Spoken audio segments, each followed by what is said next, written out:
La imagen de Vox, la imagen del proyecto, que es mucho más que esas siglas verdes, que es una ilusión y una esperanza en torno a una España unida, una España en libertad, está concitando apoyos, ilusiones y esperanzas como no lo había hecho ningún partido hace mucho tiempo. No es el voto de los cabreados, que efectivamente estamos molestos con muchas cosas, es el voto de mucha gente que ha recuperado la esperanza en España y por eso no les importan tanto los candidatos. Yo creo que no es algo tan importante. Confían en que los candidatos sean personas que compartan esos valores y vamos a procurar que sea así, por supuesto. Pero esas ilusiones y esperanzas son sobre cuestiones bastante generales, porque algo que se reprocha a Vox constantemente es falta de concreción en muchas propuestas. Bueno, ese es un reproche que hacen nuestros adversarios, que están todo el día como pollos sin cabeza, hablando por todos lados, y yo creo que bastante poco centrados. Yo creo que a los políticos y a quienes lideramos grandes proyectos nos corresponde establecer convicciones, señalar direcciones y no tanto entrar en pequeñas disquisiciones técnicas que ya abordaremos también y que abordaremos con las personas más capacitadas para ello. Pero habrá una dirección y ese abordaje técnico estará sostenido en unos principios. Yo creo que esa es nuestra responsabilidad en estas elecciones, porque Vox no ha venido para discutir sobre, ahora que veo aquí el alumbrado de Madrid, ¿no? Sobre el alumbrado de Madrid o sobre cosas realmente no tan importantes. Ha venido a lanzar un grito en favor de la supervivencia de la nación, que es lo que hoy está en riesgo. Y no solo desde un punto de vista de la unidad territorial, sino desde el punto de vista de la igualdad de los españoles ante la ley, de la libertad frente al poder político en todos los órdenes, ¿no? Porque ya nos dicen cómo tenemos que educar a nuestros hijos, lo que tenemos que hacer con nuestro dinero, cuántos son los impuestos que tenemos que pagar, que además siempre son muy elevados. Y hemos venido a defender cosas muy importantes. Todos estos que nos piden enredarnos en los debates técnicos, lo que quieren es marearnos, despistarnos para que nos olvidemos de lo verdaderamente importante, que por ejemplo es lo que está pasando en Cataluña. Julio Eriza está con nosotros. Julio, buenas noches de nuevo. Otra vez, buenas noches. Para someter a Santiago Abascal a un férreo interrogatorio, me imagino. Bueno, lo voy a someter a un quinto grado, claro. Sobre todo porque nosotros aquí le vemos a usted era contertulio nuestro todos estos años. Ha estado en esta mesa, ya se la conoce. Y antes tuvimos a uno que se llamaba Rivera, Albert. También estuvo muchos años aquí sentado como contertulio. Salió de esta mesa y cambió considerablemente sus posiciones políticas. Las cosas que había defendido aquí, en esta mesa, en torno a la libertad, sobre todo, las cambió.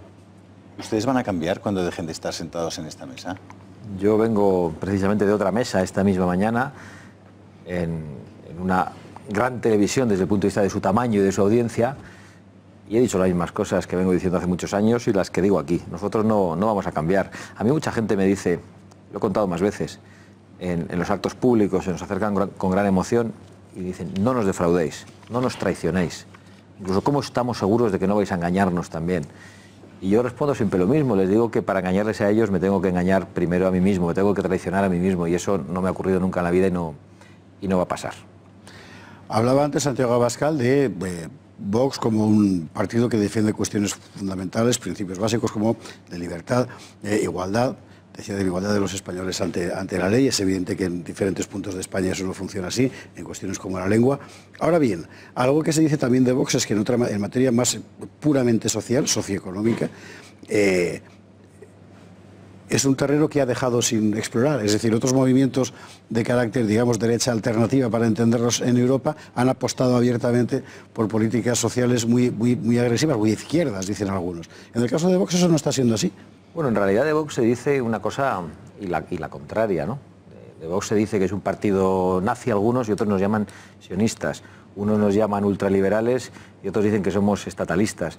Yo creo que Vox ha hecho muy bien en huir de las etiquetas convencionales, ¿no?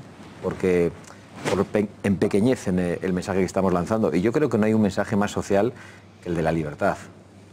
Realmente es lo que quieren los españoles, el de la responsabilidad, el de las obligaciones y los derechos. Y yo creo que hemos lanzado la mayor oferta de rebaja social, de rebaja fiscal de la historia en España y que va a afectar al 97% de las rentas y muy especialmente a las rentas más bajas y a las clases medias. Yo creo que no hay una política social mejor y hemos dicho claramente que queremos recortar el gasto político, acabar con las subvenciones a los partidos, precisamente para que esas cosas esenciales, sociales, como la ayuda a los dependientes, como la mejora de las pensiones, el cambio del modelo de las pensiones a un sistema mixto, yo creo que esas son grandes apuestas sociales. No nos preocupa mucho las etiquetas que nos cuelgan o incluso las que nos quitan. Hablando de etiquetas, hoy una de las más divertidas es la que ha puesto Susana Díaz, la jefa, creo que todavía jefa del socialismo andaluz, hablando en términos de cuentos bueno, escuchen usted que va a ser lo más fácil. Tenemos esa frase de Susana Díaz, vamos a verla. Venga. Sí, el lobo le pide el voto a los corderos. Dicen que no soy el lobo, que no soy el lobo. Aquí, afortunadamente, la gente es lista. La gente sabe perfectamente lo que supone la extrema derecha y lo que está suponiendo ya en Andalucía. Es decir, cuestionar nuestros servicios públicos, cuestionar nuestra memoria histórica, cuestionar la protección de las mujeres víctimas de violencia de género, sus hijos y sus hijas, llevar a los tribunales a los profesionales, a los maestros y maestras del Puebla de Guzmán por enseñar la educación en igualdad, a respetarse los niños y las niñas, cuestionar a quien salva vidas en el Mediterráneo, hacer listas negras para intimidar, para amedrentar. Eso es lo que supone la extrema derecha. Es interesante porque bueno, no tenemos tiempo para responder a todas las acusaciones, pero quizás sí que se puede hacer un poco una defensa general, ¿no? Bueno, yo sobre todo veo que tiene muy mala cara y que además ella misma intuye que la va a tener peor el día 28 de abril, porque todo eso que dice que están viendo los andaluces es lo que los andaluces van a votar aún con más fuerza en las próximas elecciones generales. A mí no me cabe ninguna duda, lo que a día de hoy hay en Andalucía es un gran movimiento de agradecimiento hacia Vox por haber facilitado en diciembre lo que nadie esperaba, porque fuimos a unas elecciones en las que Vox ni estaba ni se le esperaba, y una vez que se supo que Vox concurría, no había una sola encuesta de esas que ahora dicen que aciertan que predijera que iba a haber un cambio y que el socialismo podía irse de la Junta. Yo lo que veo en Andalucía es una gran ilusión. Mañana mismo estoy seguro que lo voy a comprobar en Córdoba y además, digo más, en Andalucía salimos a ganar las elecciones. Dentro de estas reacciones tan ¿cómo decir?, radicalizadas respecto a Vox, hay una que ha llamado hoy particularmente la atención y que seguramente no se puede tomar a broma porque supone ir demasiado lejos. ¿Qué es lo que ha dicho la vicepresidenta del Gobierno, doña Carmen Calvo, vinculando la aparición de Vox con el exterminio de gitanos y judíos en los campos de concentración alemanes? Vamos a escuchar a la señora vicepresidenta. La extrema derecha galopa con mucha fuerza en Europa y en España ya la tenemos. Ha empezado por mi tierra, que es de las tierras más raciales, construida con las manos de la inmigración y de culturas. No podemos dejarnos llevar por los discursos de odio, los mismos que los discursos del pasado. ¿Os creéis que los alemanes se levantaron de un día para otro pensando que había que exterminar a los gitanos, a los judíos, a los homosexuales? No, eso fue cimentado poco a poco con esas prácticas de exclusión. ¿Es un poco exagerado? Yo creo que sobre todo denota una falta absoluta de escrúpulos y que precisamente toda esa sarta de tonterías y de acusaciones infundadas lo que está haciendo es incitar al odio contra los miembros de Vox, contra millones de españoles que sienten de una manera distinta a cómo nos quieren imponer los progres a través de esta dictadura de la corrección que lleva mucho tiempo oprimiéndonos, ¿no? Por suerte yo creo que esto ha dejado de tener efecto. Yo recorro España todos los días prácticamente, como os decía, y me emociono al encontrar los auditorios y las salas llenas, a pesar de la demonización del resto de los partidos políticos y de la demonización de la mayor parte de los medios de comunicación de España. ¿Cómo es posible que la gente, a pesar de lo que dicen de nosotros y se oye por todas partes, venga a escucharnos con esa ilusión y que cada vez exista una mayor intención de voto hacia Vox? Pues yo creo que tiene que ver con la pérdida de credibilidad de los medios de comunicación y de líderes políticos como Carmen Calvo, que no está a la altura absolutamente de nada. Sí, lo que pasa es que es enormemente peligroso lo que están haciendo con Vox y lo que están haciendo con los millones de personas que creen y defienden las mismas cosas que Vox. Es extraordinariamente peligroso lo que ha hecho Ada Colau en Barcelona, lo que ha hecho hoy Carmen Calvo entra ya, raya muy de cerca los tipos penales. Y desde luego el nivel de mentira en el que se mueve en algunos, por lo menos algunos partidos políticos en este país, es completamente inmoral y absolutamente intolerable.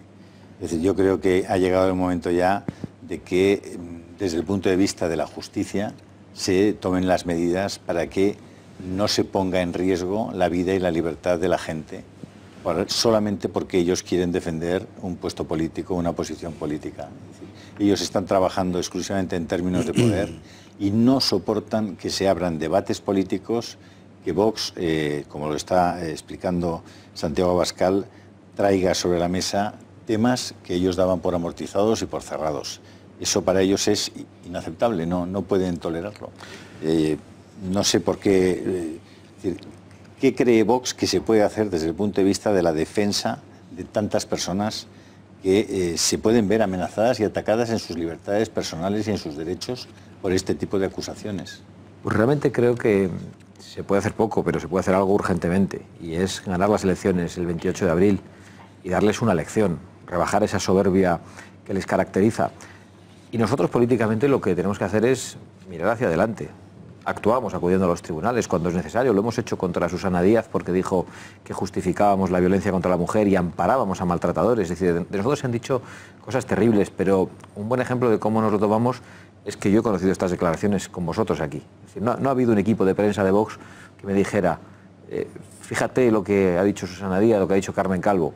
No lo digo como una crítica, yo creo que es sano mentalmente para nosotros.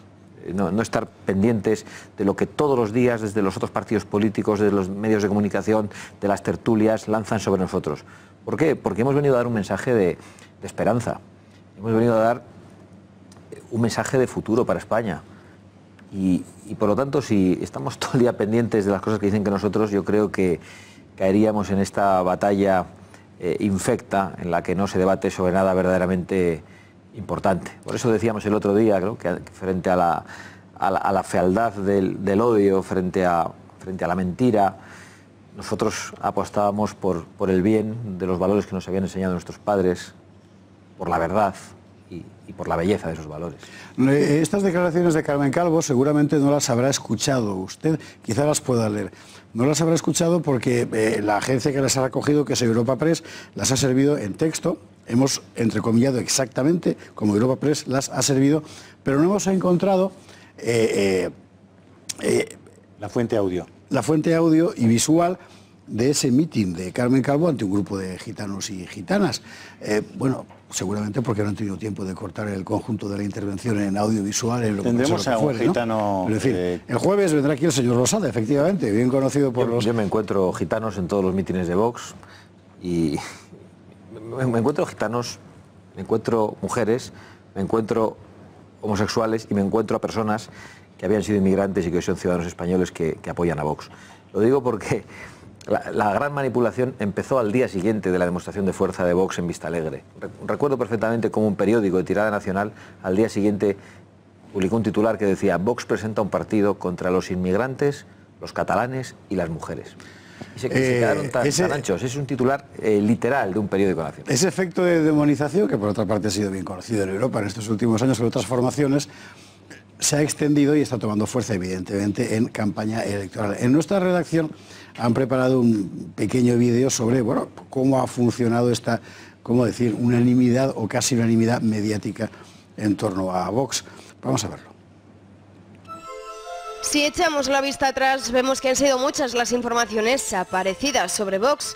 Desde hace unos meses hemos leído infinidad de titulares, eso sí, todos ellos con un denominador común: deslegitimar a Vox para extender el discurso del miedo.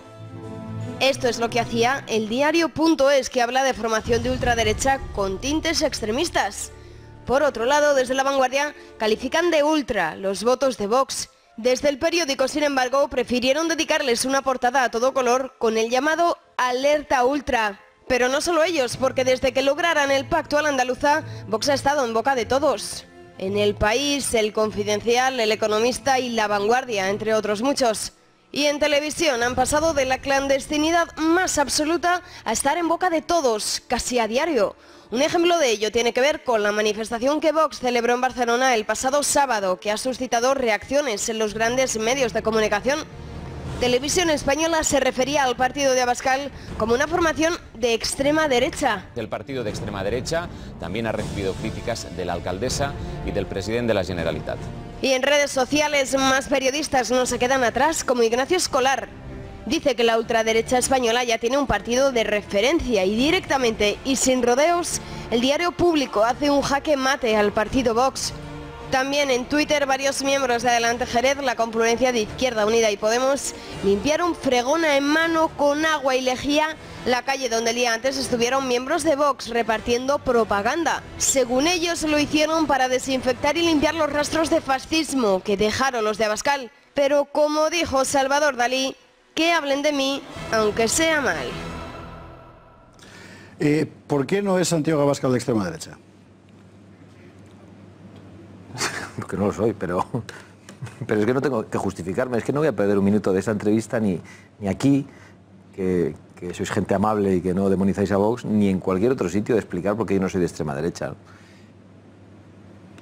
Yo soy un español que defiende a su país y que quiere libertad para los españoles, que trata de defender también los valores que nos han enseñado en nuestras casas. Y en eso coincido con millones de españoles. ¿Qué es España para usted, don Santiago? España es mi patria, es la herencia que me han dejado mis padres y es el futuro que espero dejar a mis hijos. Y quiero que sea un espacio de concordia. Expláyese, ¿qué España le quiere dejar usted a sus hijos? Y quiero dejarles una España unida, en primer lugar. Y una España con los valores que estaban asentados en el sentido común y que se habían vivido en nuestras casas de una manera natural y que poco a poco, muy lentamente y sin que nos diéramos cuenta, se habían convertido en valores proscritos ante esa dictadura progre. Y por eso hemos venido a lanzar ese grito de libertad. Yo quiero unos hijos que puedan vivir en un país unido, que puedan vivir en libertad y que puedan hablar, por ejemplo, la lengua española en libertad. No digo porque quieran imponerles otra lengua, sino porque estén viendo a ver qué palabras utilizan y si la dictadura de la corrección política las permite. Es tan opresivo el sistema progre, han llegado tan lejos con las ideologías totalitarias, la de género, las de memoria histórica, que hay mucha gente que ha dicho basta ya y que se ha dado cuenta de que estaban de alguna manera como esa rana cocida lentamente que en una cazuela y que no lo nota y no salta, porque poco a poco se va cociendo, no es como si echas una rana al agua caliente que inmediatamente salta. Y yo creo que eso es lo que nos estaba pasando a los españoles, pero nos hemos dado cuenta, yo creo que nos hemos dado cuenta a tiempo y probablemente nos hemos dado cuenta, entre otras cosas, por el golpe separatista en Cataluña. ¿Ustedes son conscientes de que probablemente en 20 años en el mundo las posibilidades que va a tener el poder político de controlar hasta el último rincón del pensamiento de todos nosotros van a hacer que o nos hemos preparado antes para esa situación o vamos a someternos probablemente a convertirnos en rebaños utilizables como turbas cuando sea del interés de los que manden? Sin ninguna duda. Yo creo que las nuevas tecnologías, el intento de acabar con el dinero físico, el intento de alejar las decisiones soberanas de las naciones, están detrás de todo eso, de dificultar de una manera extraordinaria cualquier tipo de reacción. El impulso de la inmigración masiva, para que, como se han atrevido a decir algunos grandes CEOs de multinacionales, se puedan abaratar los salarios. Yo creo que estamos ante el intento de unos pocos de mandar mucho y que los demás no tengamos ningún resorte, ninguna capacidad de reacción. Hay una cosa que es preciso, antes hablábamos de la necesidad de hacer un debate público racional, ¿verdad? Hay una cosa que es preciso subrayar, y es que al final la demonización tiene sus consecuencias, y sus consecuencias no están en papel impreso, están impresas en piedras, porque hay ataques físicos, claro. Y a partir de este momento quizá alguien debería tentarse la ropa sobre la forma en la que se plantean ciertas cuestiones. Vamos a ver un pequeño recordatorio de esos ataques físicos. La tensión crece por momentos y parece que cada vez se lo ponen más difícil a los de Santiago Abascal. Sin ir más lejos, el pasado fin de semana un grupo de manifestantes rodeaban la cubierta de Leganés, precisamente el lugar que eligieron los de Vox para presentar a los candidatos que irán en sus listas en las próximas elecciones generales del 28 de abril. Aunque también Vox ha sentido el desprecio y la intolerancia de la extrema izquierda y el separatismo más radical. Ocurría justo hace una semana en Barcelona. Los CDR, la CUP y los de Arran tenían planeado al dedillo el cinturón violento que formaron alrededor del acto de la formación de Abascal. Unas protestas que se saldaron con las víctimas de los que se encargaron de propagar el odio durante toda la mañana del sábado. Pero no solo el independentismo catalán ha puesto a Vox fuera de juego. También en la sala del Parlamento Europeo, mientras Ortega Smith daba una conferencia sobre la gran estafa del independentismo catalán, un grupo de feministas interrumpían el acto al grito de "nuestros derechos no son negociables". Y otro ejemplo más de este hostigamiento se ha producido en Vallecas. Es allí donde radicales de izquierda, coordinados a través de las redes sociales, han organizado hasta 3 scratches en las últimas semanas contra las mesas informativas que Vox ha instalado en la zona. A esto se suma el goteo constante de ataques a varias de sus sedes y el boicot promovido contra algunos de los locales donde el partido organiza sus actos.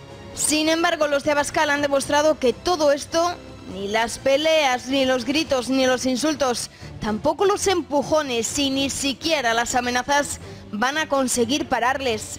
Porque dicen, la España viva es mucho más fuerte que los traidores.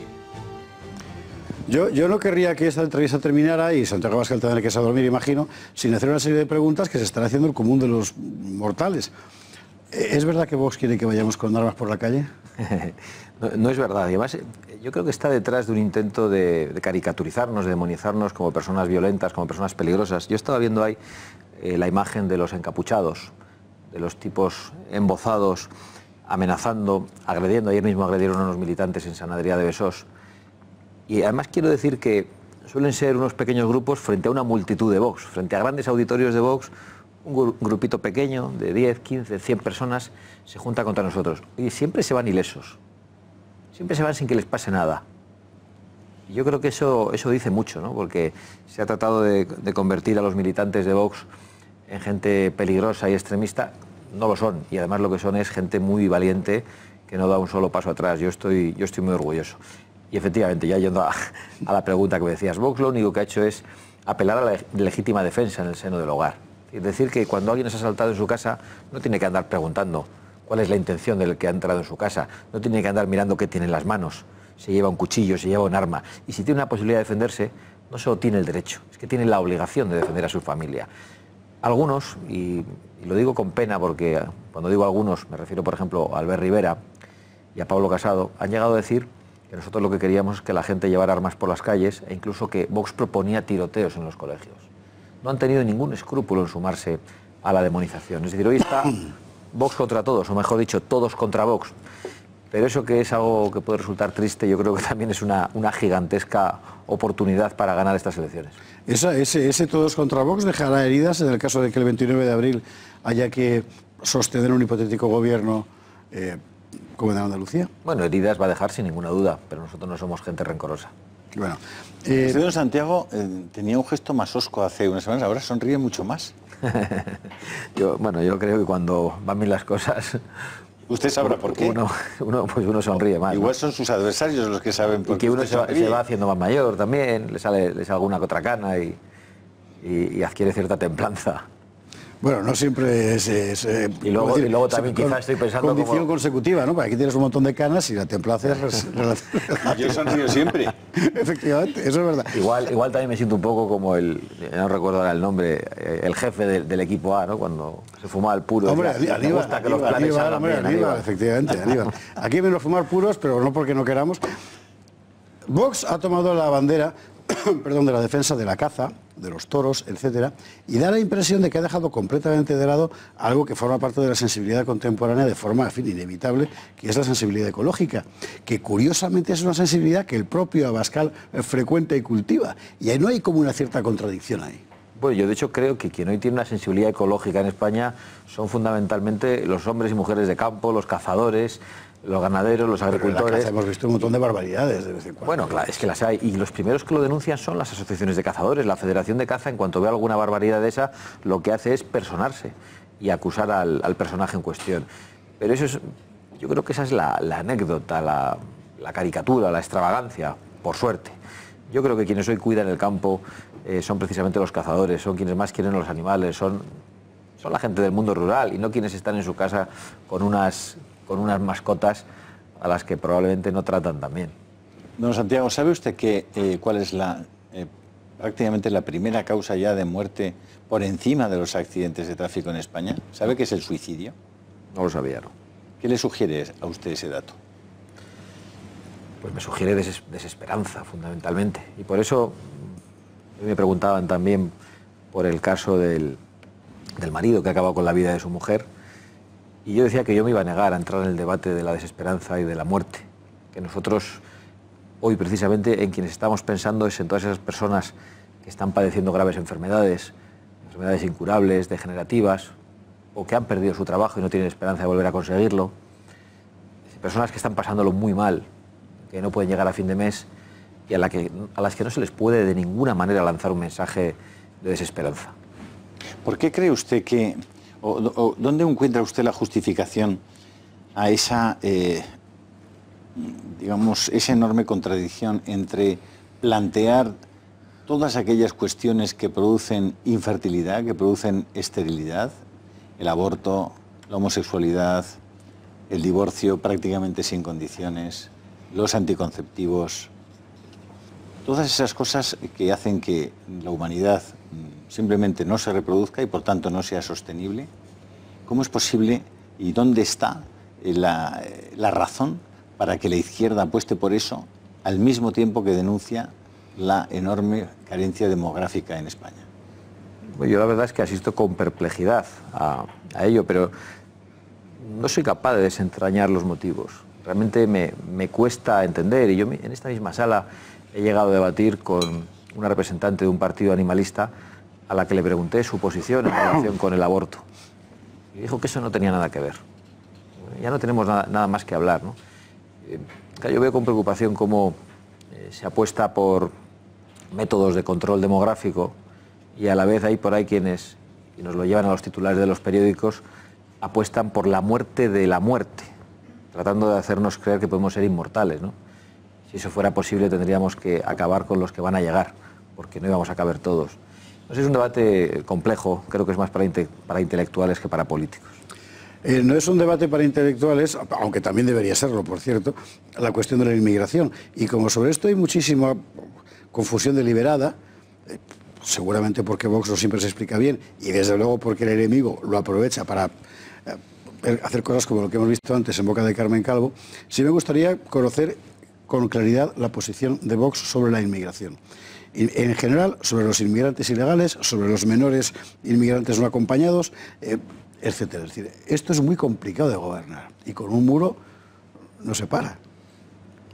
Bueno, los muros no son solo físicos, los muros tienen que ser también de otra índole. Por ejemplo, hay que detener el efecto llamada. No se puede lanzar el mensaje al mundo de que el que entra en España ilegalmente permanece en España, puede tener sanidad gratuita y puede acabar recibiendo ayudas sociales y que al fin y a la postre puede acabar siendo regularizado. Ese es un mensaje absolutamente suicida. Entonces nuestra posición es muy clara, tan clara como que pensamos que España, que es nuestra patria, que es nuestra casa, es de los españoles y los españoles deciden quién entra en nuestra casa.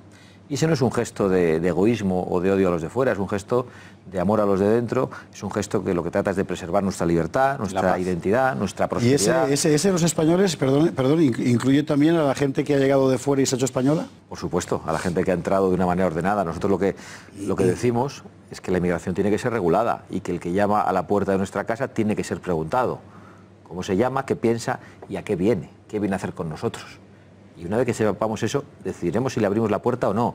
El que entra pateando la puerta y pasando por encima de nuestras fuerzas y cuerpos de seguridad del Estado tiene que irse inmediatamente, de forma expeditiva.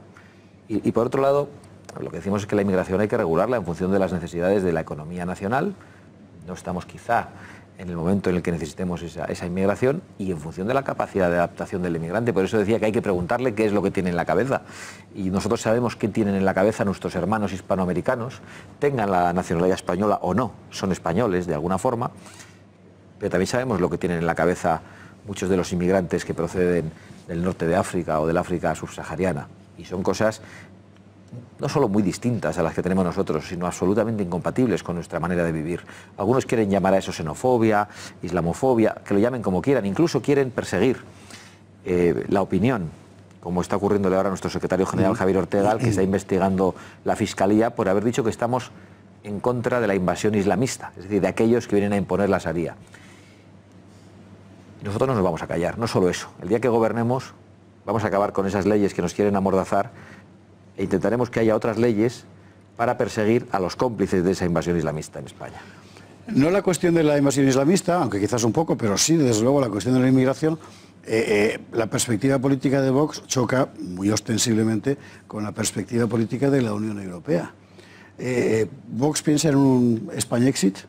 No lo hemos planteado nunca. Vox no ha planteado ni la salida del euro ni la salida de la Unión Europea.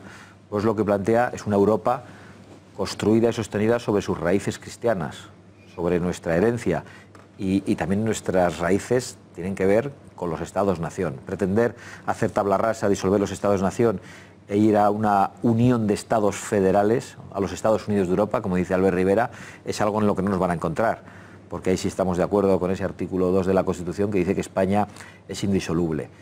No estamos planteando una recuperación total de la soberanía y una salida de la Unión Europea, pero sí creemos que una posición como la que podía ser la del Tratado de Niza, por ejemplo, era mucho más acorde a los intereses de España. Queremos una España fuerte y una España respetada.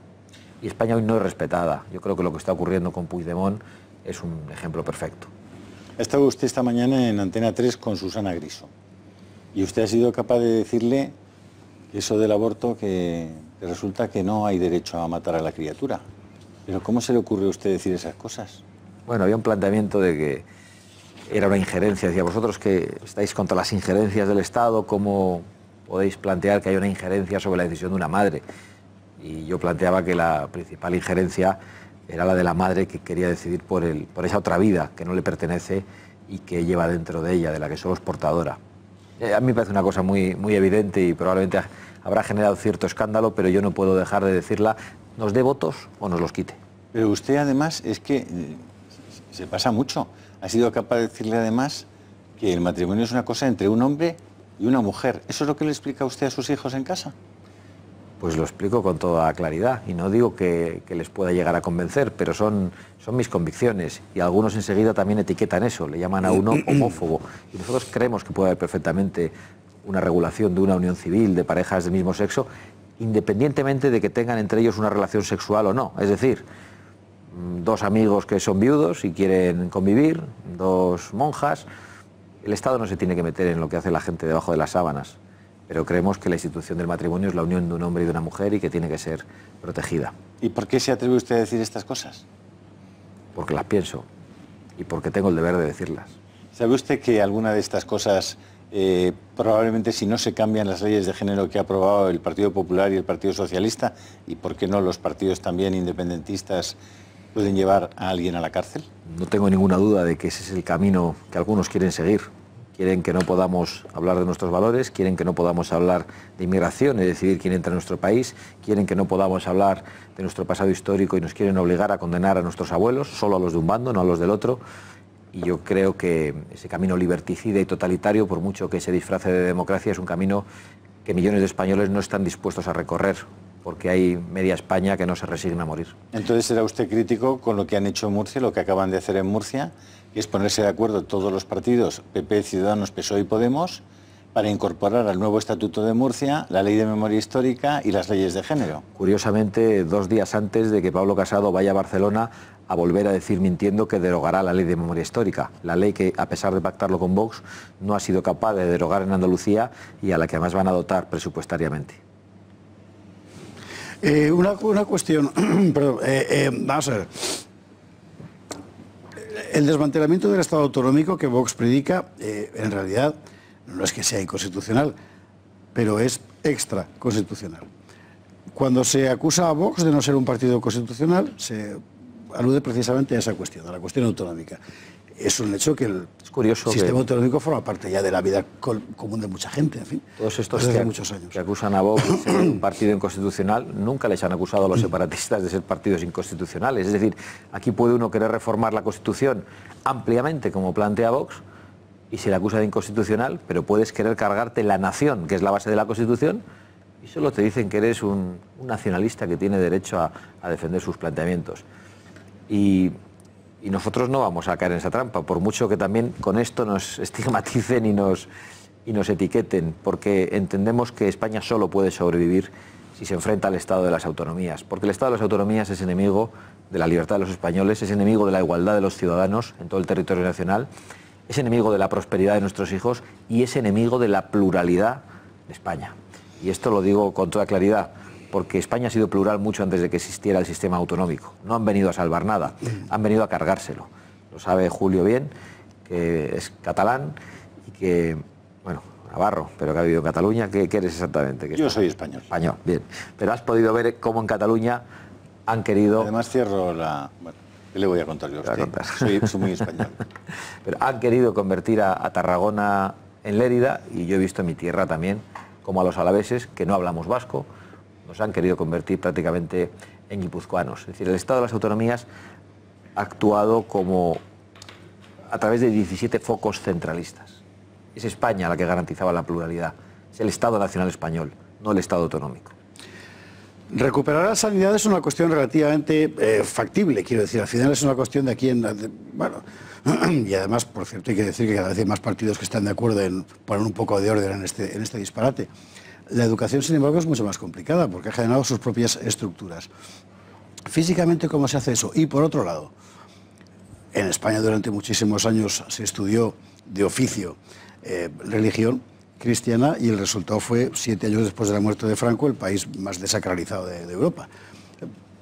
La educación también tiene sus límites, quiero decir, ¿no? Es decir, es una competencia que sin duda es importante, por supuesto que sí, pero si no existe un discurso de cohesión nacional, cívica, en fin, desde el poder, sirve de bien poco. Estoy plenamente de acuerdo, la educación por sí sola no vale. Incluso hemos podido comprobar cómo, a pesar de la inmersión totalitaria y educativa en Cataluña, no todos son separatistas. En mi propia tierra, a pesar de que la idea de España desaparecía de los libros de texto, no todos somos separatistas, porque por fortuna una cosa es la educación reglada y otra cosa la educación que recibimos en nuestras casas, en nuestros grupos de amigos, y yo creo que eso es esencial. Pero es verdad que para que exista una operación de Estado de largo alcance, sostenida en el tiempo y a lo largo de varias generaciones, es indispensable que se recupere la educación, pero no solo con la recuperación de la educación basta. Cuando todo un Estado y una sociedad se pone en línea, es capaz de hacer cosas que parecían imposibles. En España lo vivimos, por ejemplo, con la ilegalización de las fuerzas políticas proetarras. Era algo que estaba absolutamente fuera de la agenda política de la noche a la mañana.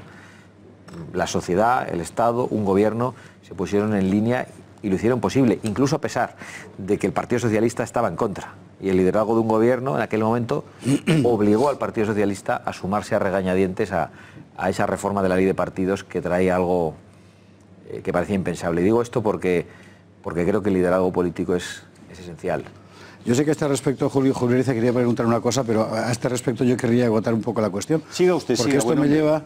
Esto me lleva a la cuestión de tener a Torra, como ha dicho Vox en ciertas ocasiones, y a la, ¿cómo decir?, contraposición tan manifiesta entre la posición de Vox respecto a la cuestión catalana y la posición que está defendiendo, de Vox y no solo de Vox, y la posición que está defendiendo el gobierno Sánchez de diálogo, que aquí lo que hay que hacer es hablar. Evidentemente, Sánchez se contradice cuando dice que no es posible hablar con quien incumple la ley, viendo cómo se incumple, pero al mismo tiempo, ¿no es verdad que inevitablemente con alguien habrá que hablar?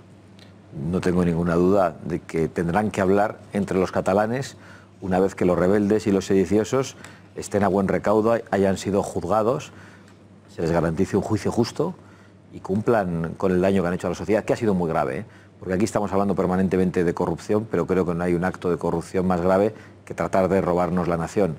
Y no es aceptable ver al presidente de la Generalidad todos los días voceando con claridad que sigue habiendo un golpe en marcha, apelando a vías violentas como la eslovena y que no se actúe contra él.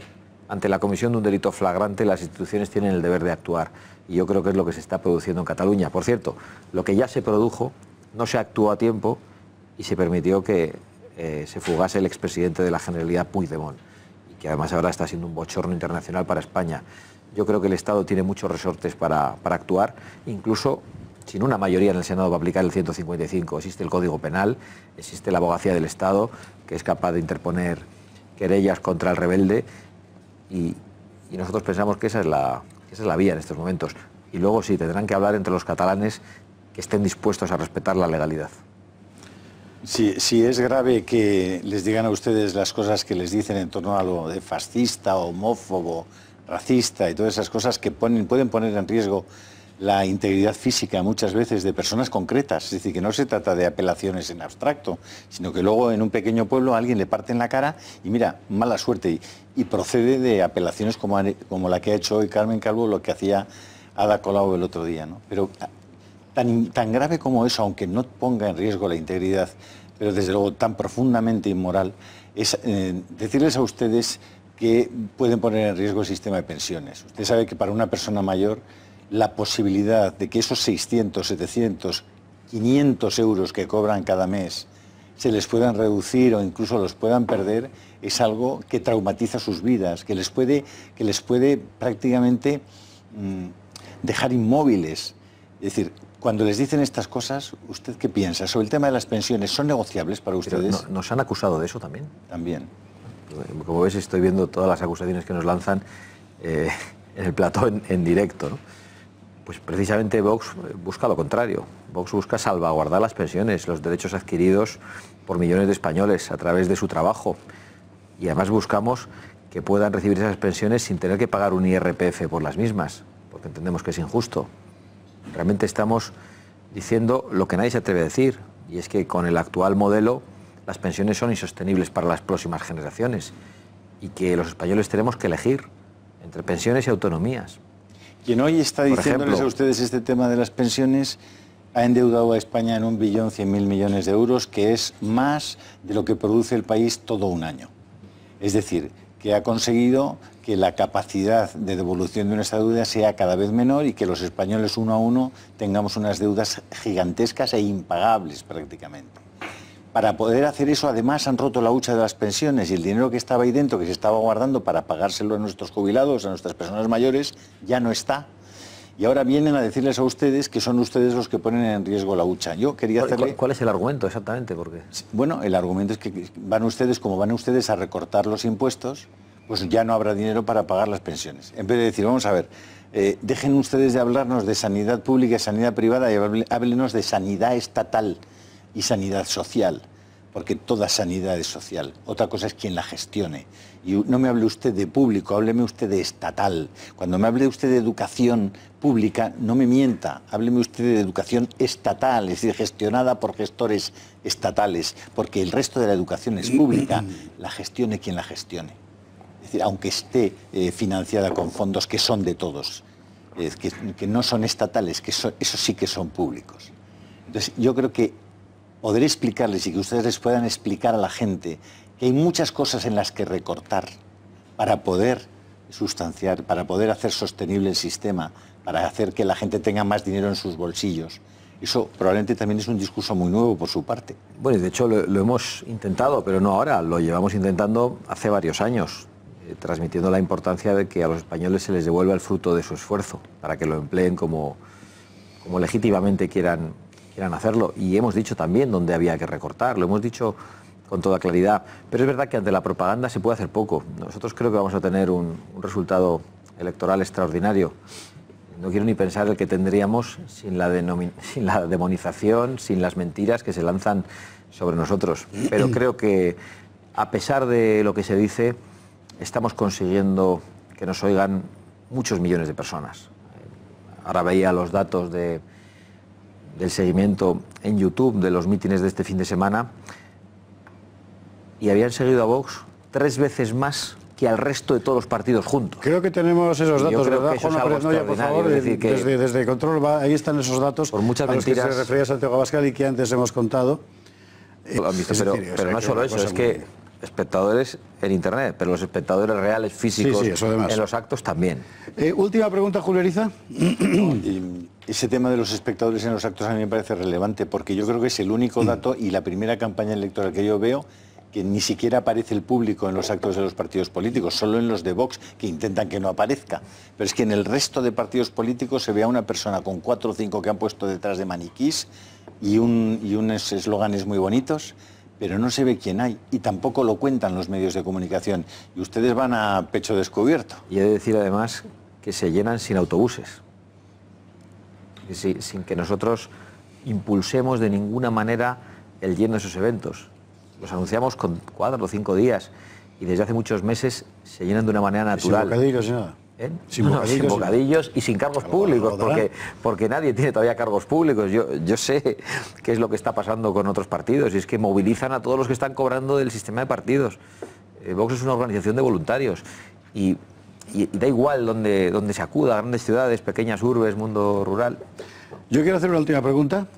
No, estaba leyendo un mensaje que usted no ha leído que decía: Abascal, no nos falles. Lo mismo que decía antes, claro. Me tengo que fallar a mí. Por cierto, mil gracias a todos los que están mandando sus WhatsApps.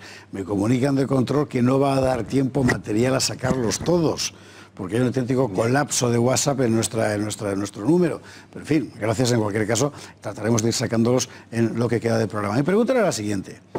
¿Qué garantía puede tener un español convencional que hace unos años votó a Ciudadanos, antes al PP, incluso a Felipe González, qué sé yo, de que votando a Vox no va a cargarse el sistema democrático y las libertades públicas?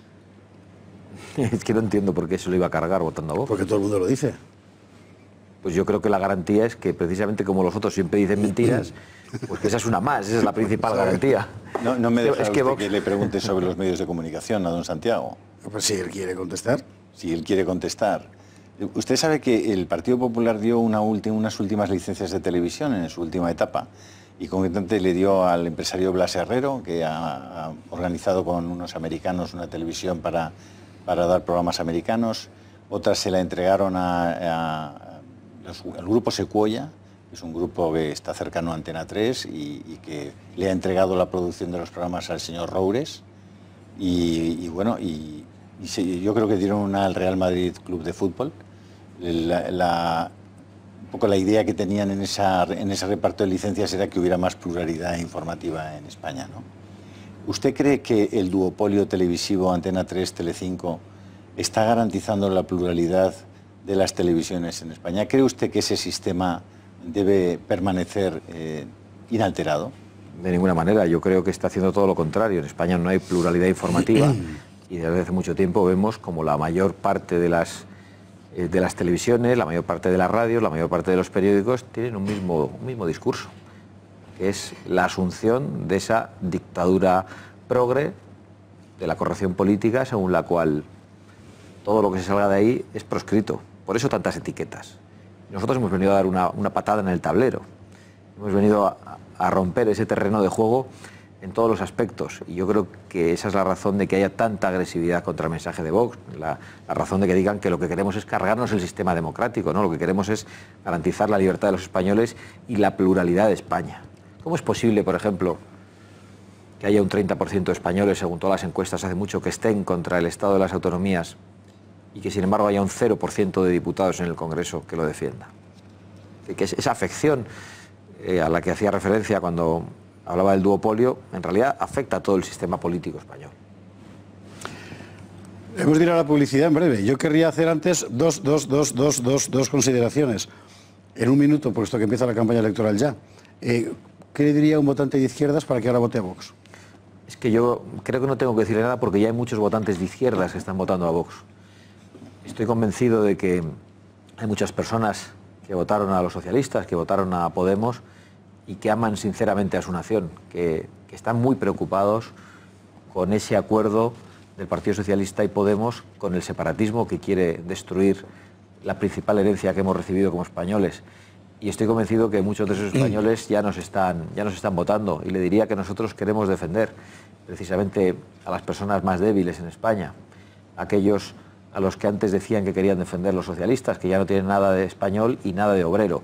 Y creo que por suerte todos esos trabajadores españoles están en estos momentos depositando sus esperanzas fundamentalmente en Vox, mucho antes que en todos esos partidos de izquierda, que son votados, yo creo, ya por un lado por gente muy ideologizada y presa del marxismo cultural, y por otro lado por generaciones de gente mayor, en algunos casos, que es difícil que cambien el voto. Y ¿me permites, José Javier? No, creo que no, porque hemos de ir a la publicidad, porque si no me van a cortar las orejas. A la vuelta. Queda pendiente que Santiago Abascal conteste a dos preguntas, la que va a hacer Julio Ariza, que yo no sé cuál es, y la mía, que estaba pendiente, porque hemos visto lo que le diría un votante de izquierdas. Querría saber también qué le va a decir un votante de derechas, porque no cree usted que está la cosa ahí nada clara.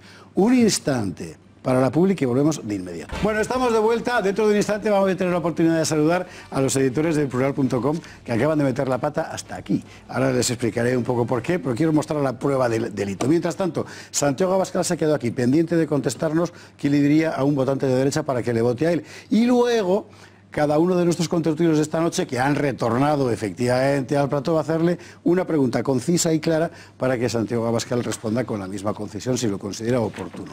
Al votante de derechas. Bueno, yo creo que al votante de derechas le diría lo mismo que al votante de izquierdas. Yo creo que en España el votante, más allá de que sea de izquierda o de derechas, fundamentalmente quiere la supervivencia de España. Y yo creo que eso es lo que nos jugamos en estas elecciones, fundamentalmente.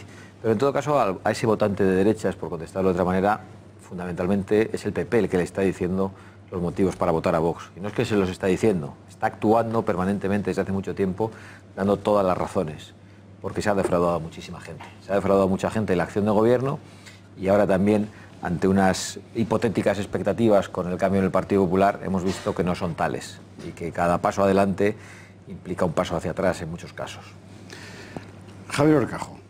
Mira, yo llevo semanas viendo encuestas y no entendiéndolas. Y veo cómo la expectativa electoral de Pedro Sánchez pasa de 120, 130, incluso en algunas 140. Y eso tiene que ser por algo. Y hay que buscar ese algo para intentar medir y por qué pasa, ¿no? Y se me ocurre que lo que pasa es que la izquierda ha sabido tejer en la sociedad española la idea de que los recortes los trae la derecha y los derechos y las libertades las trae la izquierda. ¿Tú coincides en ese diagnóstico y qué podéis hacer? No, realmente no coincido porque no coincido a la hora de dar crédito a las encuestas. Yo creo que las encuestas hoy son pura propaganda de guerra al servicio del mejor postor, es decir, de aquellos que las pagan, de aquellos que las publican y no intentan predecir el voto, intentan inducir el voto. Hace 5 años en España veíamos encuestas justo en los momentos preelectorales, ahora las vemos todas las semanas, a todas horas, en todos los medios. Y yo tengo que decir que no creo en las encuestas ni de los tezanos de la izquierda ni de los tezanos de la derecha, porque fundamentalmente lo que quieren es asustar a la gente para que vote de una manera determinada. Soy sociólogo, como sabes, y no puedo desconfiar más de las encuestas como lo hago en este momento. Fernando Paz, antes de dar la palabra a Fernando Paz, por favor, compañeros, vamos a lo que está publicando en el Plural.com en este momento, creo que lo tenemos ahí. Viene a decir que vamos a ver.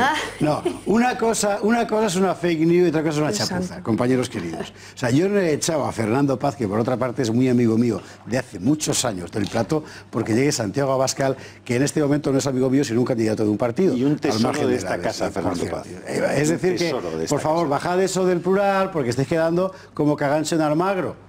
Hombre, que no, que está muy mal. En fin, Fernando Paz, muy buenas noches. Muy buenas noches, se han precipitado un poco, Un ¿no? poquito, creo que efectivamente. Qué mala suerte, He desaparecido yo y todos los demás. No, claro, claro. En fin. Le hemos tenido que llamar a todo correr. Que es algo que hacemos habitualmente. Tampoco vayan a ver que... Ha desaparecido Paz sin previo aviso.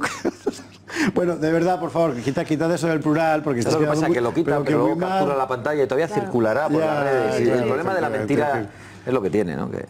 Todo el mundo, por favor, vea, vamos a volver al plano anterior, todo el mundo con el móvil, foto a la pantalla en este momento en el que van a aparecer Fernando y Santiago en el mismo plano, en el mismo plato, los aquí juntos, en fin, es que ya solo falta. Y separados por María Ruiz. Separados no, unidos por María Ruiz. Unidos, la número 4 de Vox en las listas al Congreso de los Diputados, por Madrid.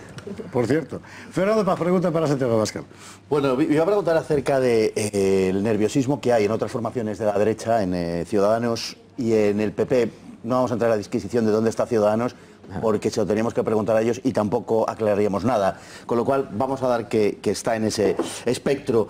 En las últimas fechas, bueno, lo que ha dicho Albert Rivera es que no pactará en absoluto con el PSOE ni con Sánchez, por un lado, y esa es la primera parte de mi pregunta, si el señor Abascal se lo cree, se cree que no va a pactar, en fin, la pregunta es un poco retórica, pero yo creo que es bastante clara. Y luego el Partido Popular, que también anda por ahí lanzando todo tipo de eslogans, a ver si logra confundir un tanto a la gente, pero que al final es lo que es, y la cabra tira al monte. Y el otro día el señor Casado hacía unas declaraciones estando en el País Vasco a favor del concierto, pero no era esto lo importante, sino que rescataba una sutil diferencia casi escolástica entre el nacionalismo y el independentismo, guiñándole el ojo al PNV al calificarle de nacionalista, en fin, atribuirle una cierta responsabilidad a la hora de gobernar España, lo cual nos devuelve, yo creo que las peores páginas de nuestra historia más reciente. Este es el panorama en ese momento en la derecha, que en mi opinión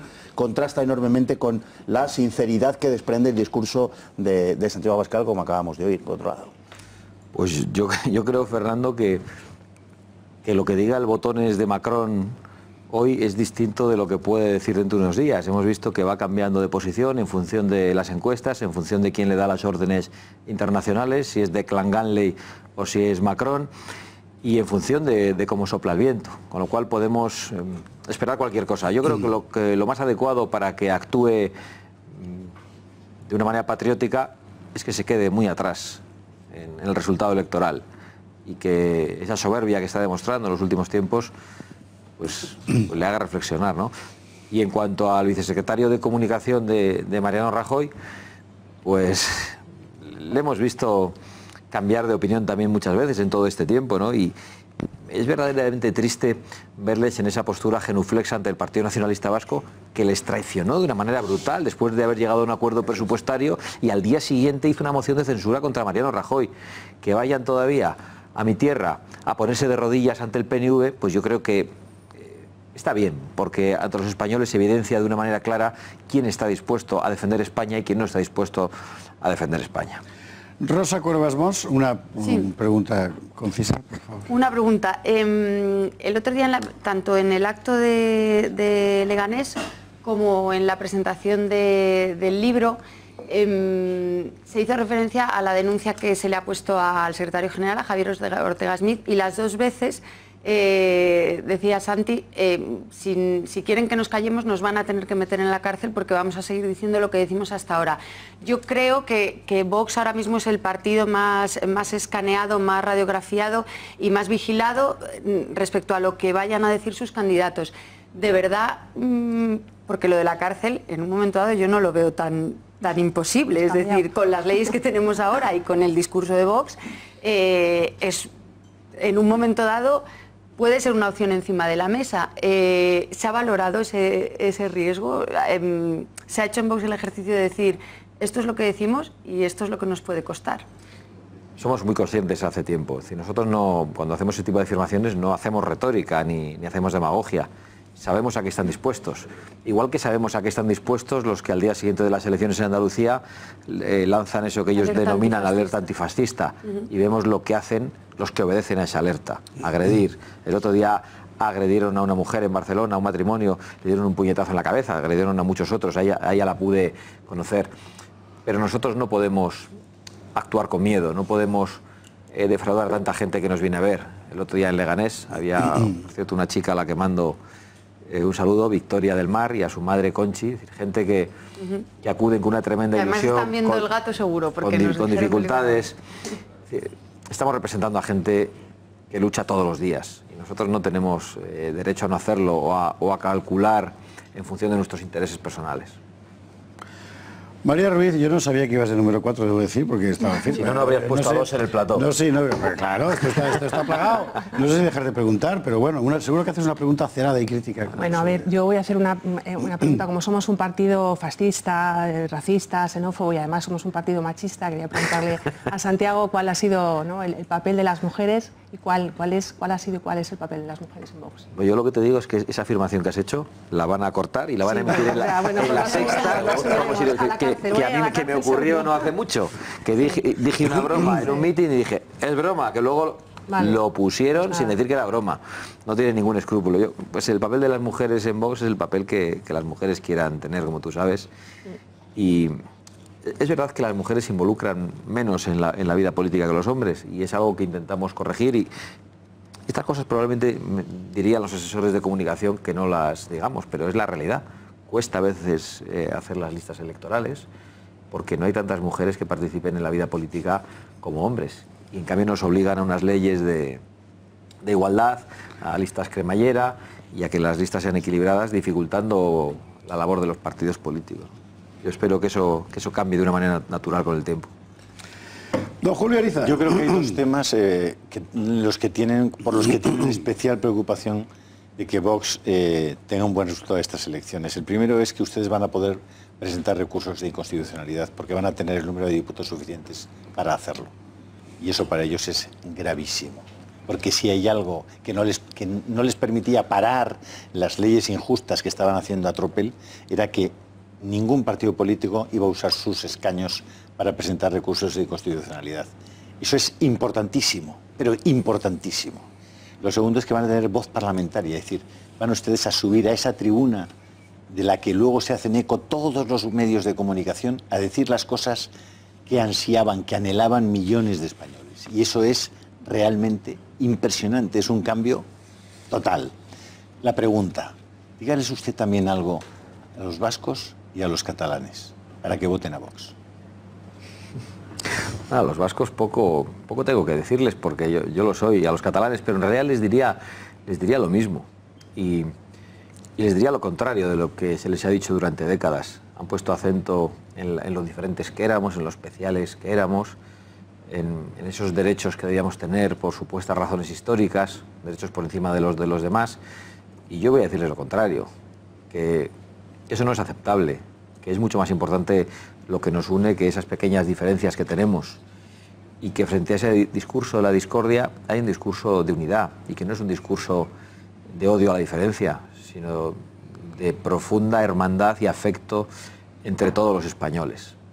Yo creo que eso es lo que tenemos que decir y lo que va a haber que decir durante 3 o 4 décadas para restaurar esos afectos rotos. Pero yo creo que por suerte ese mensaje está calando. El otro día Vox en Barcelona, sin un gran esfuerzo de movilización y además en unas circunstancias difíciles, realizó el mayor mitin político que ha hecho ninguno de los partidos españoles o españolistas en Cataluña, en un acto.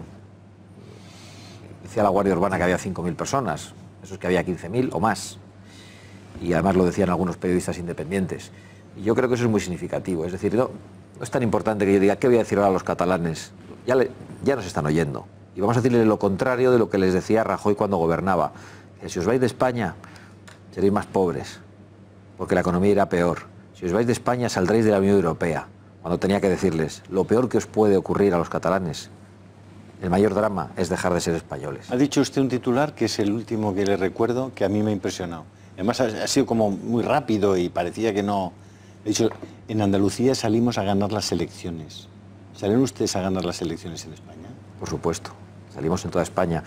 He dicho en Andalucía porque estábamos contestando a Susana Díaz. Pero nosotros no salimos a ser la muleta de otros o a tener una pequeña representación. Salimos con toda la ambición. Pero con toda la ambición, no de un partido, no una ambición política, de una serie de cargos públicos, de diputados, con toda la ambición para España. Y queremos que hoy somos quienes mejor salvaguardamos los intereses de España, el bien común y la libertad de los españoles. Y hasta el final, esta disputa electoral está absolutamente abierta y nosotros no vamos a conformarnos con una pequeña representación o con un pequeño resultado. O sea, sé que hasta el rabo todo esto, ¿no? Don Santiago Abascal, no le diré si vendrá usted otra vez al gato antes de las elecciones, que seguro que sí, sino si vendrá después, que es la gran cuestión. Seguro que después sí. Vale. Y probablemente antes sea más difícil porque yo mañana ya empiezo a viajar también es verdad. y apenas estaré en Madrid. Salvo que se lo pidan los del plural. Muchísimas gracias, muy buenas noches.